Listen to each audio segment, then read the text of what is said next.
A woman started dancing in the street in 1518, and she didn't stop, even after people reportedly started dying. History isn't just wars, kings, and people signing papers they barely understood. Sometimes history is humanity completely losing the plot.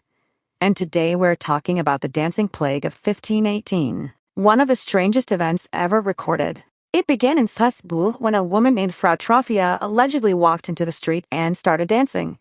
No music, no celebration, no reason. And the terrifying part wasn't that she started. It was that she couldn't stop. Hours turned into days. Witnesses said her feet bruised and bled, but she kept moving anyway, like her body had stopped responding to pain entirely.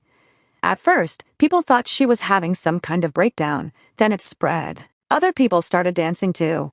1 became 10. 10 became dozens. Soon the streets were filled with people moving uncontrollably, as if the entire city had lost control of its own body. Some reportedly screamed for help while still dancing. Others allegedly collapsed from exhaustion, only to resume later. And then things turned deadly. Historical accounts say some people died from heart attacks, strokes, or sheer exhaustion after days of non-stop movement. Imagine your body just giving up, but the motion continues anyway. And because this was the 1500s, medicine wasn't exactly science. It was fear, religion, and guesswork. So officials tried to fix it, and made it worse. They hired musicians, built stages, and encouraged more dancing, believing it might release whatever was causing it. Humanity saw a fire and responded with gasoline. The situation spiraled further as more people joined and crowds gathered, turning the city into what basically looked like a mass breakdown happening in real time. Eventually, authorities realized something had gone very wrong and shut it down.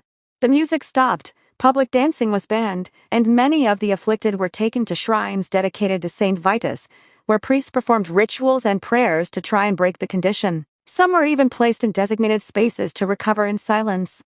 And slowly, the dancing began to fade, until Strasbourg finally returned to normal. And the creepiest part? Nobody actually knows why it happened. Some historians believe it was mass hysteria caused by extreme stress, famine, and disease. Others think contaminated rye bread infected with ergot fungus may have triggered hallucinations, meaning an entire city may have unknowingly been driven into chaos by poisoned grain. Either way, hundreds of people once danced through the streets for days, and the world still doesn't fully understand why.